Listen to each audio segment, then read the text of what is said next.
All right, hey everybody, this is Kevin. I'm here with Tosin Abasi, the mastermind behind Animals as Leaders, here in San Francisco at the Regency Grand Ballroom.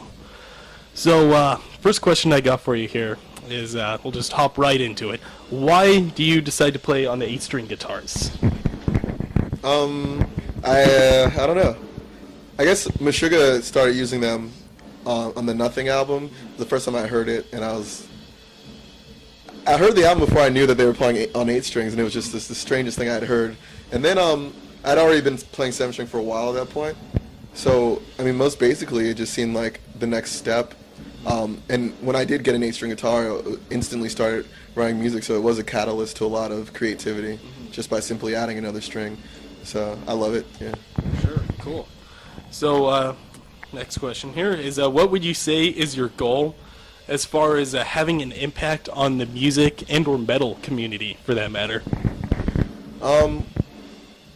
My goal would just be to, I don't know, kind of create music that was transcendent, that people could listen to and feel like they were in another place or another time, and have it actually be timeless, so like not dated, not basically just representative of what's going on in music in 2010 or 2011, but like broader ideas that reference other traditions of music and newer ideas. So it's a very I'm very forward thinking with Animals as Leaders. I really want to do something that hasn't been done before. Right. Which is virtually impossible, but it's still fun to try. So. Are you hoping that your music will have an impact on other bands, like they'll take influence from you?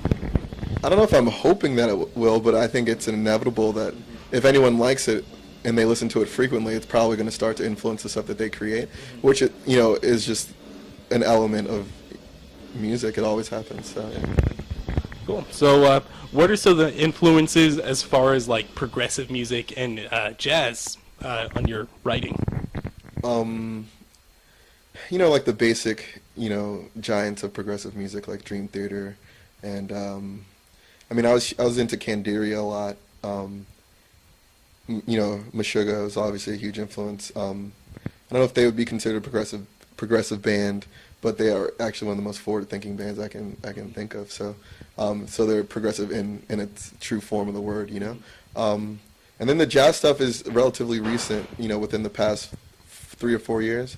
But Kurt Rosenwinkel is a huge influence. Adam Rogers is a huge influence. Alan Holdsworth, Jimmy Herring, like stuff like that. Yeah, for sure. Yeah. What are some of the bands you're listening to right now? I'm listening to a lot of electronic music, like Mode Selector and Serious Mo, and so there's no guitars present really. But Jimmy Herring CD, he's kind of like, he tours with bands like Widespread Panic, and he had like a Grateful Dead sort of jazz reinterpretation of Grateful Dead tunes. He's an amazing guitar player, so he just put out a solo CD of his own. So I've been listening to that a bit, as well as Kurt Rosenwinkel just did a CD with a big band from, it's like a jazz orchestra from Portugal, and it's like really cool interpretations of some of his older tunes. So, yeah. All right, so your guys' music is also obviously really complex in nature. What would you say is the hardest part about writing stuff like that? It's not hard. I don't know. It's weird. It's simply like, I've been developing technique for a long time because that's the way I wanted to play guitar. So at this point, when I go to write, I can utilize the technique that I've already accumulated, and then my influences basically drive me to create in the same direction. So it's not like I struggle to create, riffs and odd meters. It's simply how I write now because of the steady diet of, odd metered music that I've been listening to. Yeah, so it's all just really natural. Yeah, otherwise I feel like it would sound forced or unnatural or like a bit, contrived. Like most basically, like what you hear is what effortlessly comes out when I play. Yeah. So, what is the most rewarding part about playing all this music that you've written live? There's a lot of rewards. The fact that people are enthusiastic about it and they actually really get what I was trying to, convey is really one of the most obvious rewards of playing live. But then playing with the other musicians in the band, Naveen is an amazing drummer and he plays with such passion that when I'm on stage, it's like I get to, in a way, be a fan, and experience him playing as well. And then it's just like a lot of the stuff on the album is, at the point that I made it, it was definitely at the peak of my ability to actually pull off, but I'm forced to do it every night. And so you can kind of set a bar that's high, and then by the end of a tour or two, you've reached it, you've surpassed it, and you can set the bar in higher. So, yeah. Well, that being said, what is kind of your musical history like? How long you've been playing?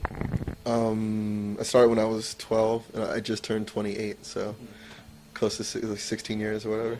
Long time. You remember what your very first guitar was? Yeah, it was like a Stratocaster knockoff called a Saturday Night Special. It sucked. The action was like all high off the fretboard, and like I didn't even know how to tune it when I first got it. I didn't even know that if you moved your hand up the neck, the notes got higher. I remember that being a revelation. So were you like self-taught then? Yeah, I was self-taught until probably like 11, 12 years into playing, and then I went to a one-year music program in Atlanta at the Atlanta Institute of Music.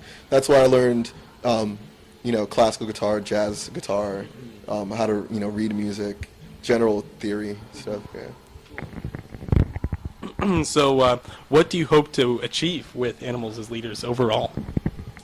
I just want to continue being able to write music as, not playing in anyone else's band, but like being the sole proprietor of my own music, and collaborating with the members in the band as well as other artists and musicians in the future. So I mean, my most basic goal is to like be able to do this, as a living, and like to continue to inspire other musicians if that's what's going down. And I just love being able to perform, so I just want to keep doing that.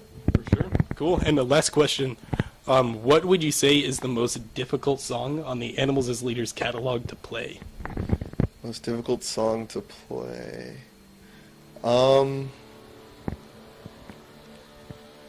Like in its entirety? I'm trying to think. Or like any segments of any other Yeah, songs? they all have really intense parts. We're playing Song of Solomon for the first time on tour, and that's got some gnarly-ness. Maybe that song's the hardest, I don't know. Cool. Yeah. Oh, for sure. Thanks for your time, man. And good luck tonight. Looking forward to the show. Thank you. All right. Cool. All right. Thanks for watching.